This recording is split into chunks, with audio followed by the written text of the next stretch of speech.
Yeah, it's a tricky one. It's a doozy. It's in the title. Okay, guys, we're going to do something. Listen, we're almost to the break. You just got one more dirtbag to listen to before you get to go on with the rest of a great conference. We're going to do something a little bit together. Might get weird, but I'm okay with that because I'm up here and I get to watch you, okay? I'm going to be weird for the next 10 minutes, but you get to be weird for one, all right? So what we're going to do is we're not going to do this yet. We're going to lift both of our hands over our head, and I'm going to have us sing a little thing, okay? So real quick, drop whatever's in your hands and just hold both hands up like this, up in your hands, and then I want you to do this with them, like and I want you to go, we're going to sing, please don't go. Are you ready? That's what we're going to sing. Are you right? Okay, 1, 2, 3. Good. Wow. You're not getting off that easy. You did pretty good. Okay, so we're going to do it again. Hands up. And we're going to go, don't go away. Are you ready? Think you can do that? Ready? Here we go. 1, 2, 3. Don't go.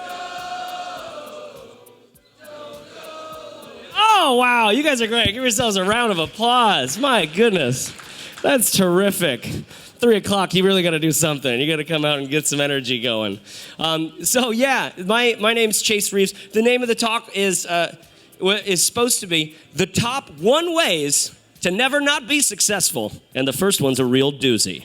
And it got, understandably, a WooConf editor somewhere was like, that doesn't make any grammar sense. And so in the agenda, it says the top 10 ways to never not be successful. And the first one's a real doozy, which is kind of a bummer to me because I was kind of making fun of this whole way of constructing a headline, and that made it look like I was like, oh, this will get them into my audience. So let's just, do I have this guy? Does this work on the slides? All right. Cool, look at that. Okay, so my name's Chase Reeves. I've been working on the web for a long time. As you said, I'm the co-founder of Fizzle.co, where we help entrepreneurs with existential crises. That's my title. I help on that side. My business partner works on how to actually build a business. So I want to talk about this top 1 way, and it has something to do with staying close to our audiences. Okay? But first, let's talk about baseball. Okay, 1988 World Series, Oakland A's versus the LA Dodgers. The green guys versus the blue guys. All right, this is game 1 right here. Bottom of the 9th, 2 outs. The Dodgers are winning. They're playing in LA. Everybody's already partying and I'm sorry, I said the Dodgers. The A's are winning. They're playing in LA. Everybody's already oh, this sucks, because they're in LA. Then, bottom of the 9th, 2 strikes out, or two outs, and this guy steps up to the plate who's injured. Okay, Kirk Gibson's injured, and he steps up to the plate, and it's oh God, it's over. You know what I mean? We're gonna die. He hits a home run. He hits a damn home run and gets the person on second, and the Dodgers win the game. It was an incredible win. But most important to me, you see those 2 red dots up there? Those 2 that is the brake lights of a Dodgers fan who left the stadium early because he wanted to beat the traffic, and he's screeching on his brakes as the announcer on the radio that he's listening to is saying, "It's out of here!" I love this so much because my dad was always a sort of leave the stadium early kind of guy. Where it's okay, the Niners it's done. We're going to go now. We're going to leave. We're going to beat the traffic. Got to get out of here. And this guy is doing that. He just wants to go, get back to his life. He left his life to go to this Dodgers game. Oh, hopefully it'll work out. And it's I got to go back to real world now. This isn't going to work out. And I think we kind of do this to our audience a lot, our customers. I'm going to say audience and customer sort of back and forth. So whatever makes more sense to you, hear it that way.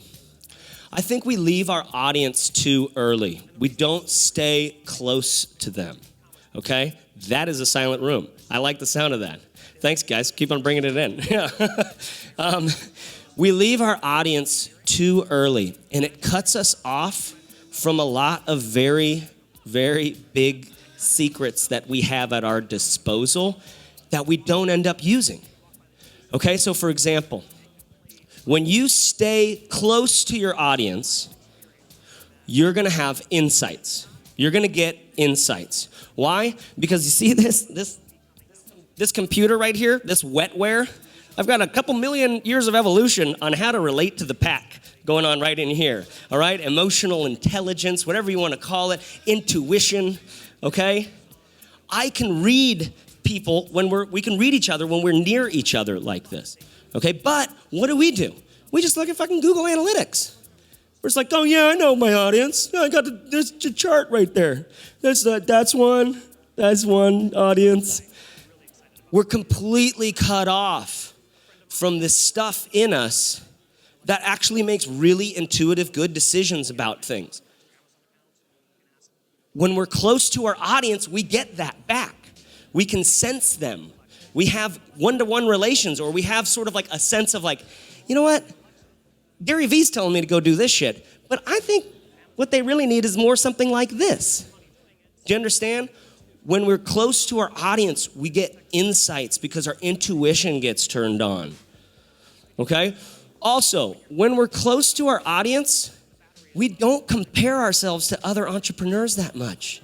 You're all sitting here in a conference, which is where I used to go to a lot of conferences, and I hated it because I was always like, I want to be like that guy. I want to have it all put together. Now I'm here with the mustache and the sweater and the Portland vibe, and you're like, how did this guy get so well put together? I mean, he's just, I want to be like, it's fine. It's normal. You know what I mean? That's very normal. But no, we compare ourselves to other people all the time. That's what the beginning stages of entrepreneurship look like, and I think it's a bit of a plague. When you're close to your audience, you don't actually end up doing that very much, because guess what? You're close already to the life source of your business. Gary Vee is not going to make you successful, so don't do what he tweets. If Tammy or Josh or Jeffrey, your customers, they're the ones who are going to make you successful. Understand what they're struggling with. Realize that their story matters and give a damn. And find out about what they're trying to do. And stay close to them. They're the ones who are going to make you successful. When we are close and we remain close to our audiences, we literally get to learn what to do. Like, you can go read a book. Oh, Seth Godin says this. Sheryl Sandberg says I should do this. I'm leaning in. Gary Vee says, well, this wine pairs good with fish. All this great insight and stuff out there, but you're looking out. What should I do? What should I do? Oh, I'll look at other entrepreneurs. Not the people who are going to pay me. Who's that guy right there. No, he doesn't know anything. I should figure out which plugins I should put a subscriber in my sidebar. I've been there for fucking 15 years, man. I know exactly what you feel. I was doing that my whole life. That's how I became a web designer. When we stay close to our audience, we get insights and we get to stop comparing ourselves to other people. And we get to speak in our own voice. That's what I want from you. When I thought about what I wanted to say up here, if I had a dream, if I had a magic wand, I'd be like, I want you guys to humbly and confidently be creative in your businesses. Make people's lives better in small and meaningful ways. Humble confidence in your creativity as an entrepreneur. That's what I want. And this is my silly attempt of trying to get you to do it. This guy leaving a stadium early and talking about staying close to your audience. Because when you don't have that cycle of self-doubt and self-hatred and desire and trying to comparing yourself to where all the people are and all of that stuff, when you can just observe people who are living real, honest lives, and you can help them. You can put a product in their hand that's going to help them live in a way that they want to live. Or you can put information in their hand that's going to teach them how to do X, Y, and Z.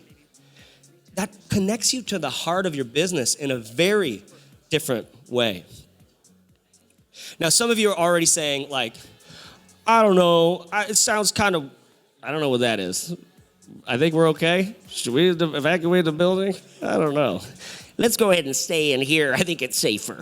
But when some of you are already saying, I'm already close to my audience. Others of you are saying, that's not going to lead to real profit, man. I want to make $1 billion. That doesn't sound like $1 billion to me. You know, that's a real thing to say.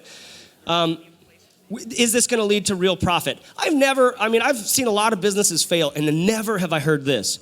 Well, you know what? We just knew our audience way too well. We anticipated their needs. We delivered a product to them at the price point we knew they could afford, and they were very willing to pay for. And that's why we failed. You know? Like, you're not going to hear that. You're not going to hear that. So this isn't going to lead you to failure. It might lead you to finding out that what you're currently doing isn't that great of an idea. And that's fucking gnarly. That's scary. Pardon my French. That of course that's painful. But it's true. So what I want you to make this change in you, that your audience, the customer that you serve, they're the truth and you're the sleuth. I just came up with that like 10 minutes before this, like when I was practicing this. They're the truth and you're the sleuth. Listen, I just want to say one more time. Your audience is the truth and you are the sleuth. You're like, oh, I forgot her name. What was that one cartoon who she was traveling? Where in the world is Carmen Sandiego? That's what I'm looking for. Boom. Yeah. Okay? So I want us to stay close to our audiences so we can get insight. So we stop comparing ourselves to others, and so we start speaking in our own voice, because that's what you need. That's what's going to make you successful. And that's what the world needs. So I want to hear from you, right? Now I have one obligatory picture of my son and the email password, just because I was going to tell a different story. But now look at that. That was 6.5 years ago. All right? Then, if you go here, what we've just developed is a course on how to have what I think is the best way to stay close to your customers. And it's very simple. It's just customer conversations. Just like honest to God, one-to-one conversations, all right? And you can get it for free when you go there. There's a 2-week trial. Sign up and do the thing. There's also a podcast episode that we have on redefining your definition of success, which I think is really powerful. Both of these you just get for free with Fizzle. You can get in there, you can take all the courses in 2 weeks, and you can just cancel it. You won't get charged a thing. That's fine. So when we are close to our audience, we're going to have insights, we're going to speak in our own voice, and we're not going to compare ourselves to others so we can actually be successful. That is the number one way to never not be successful, and the first one's a real doozy. Thanks, guys. I've been Chase Reeves.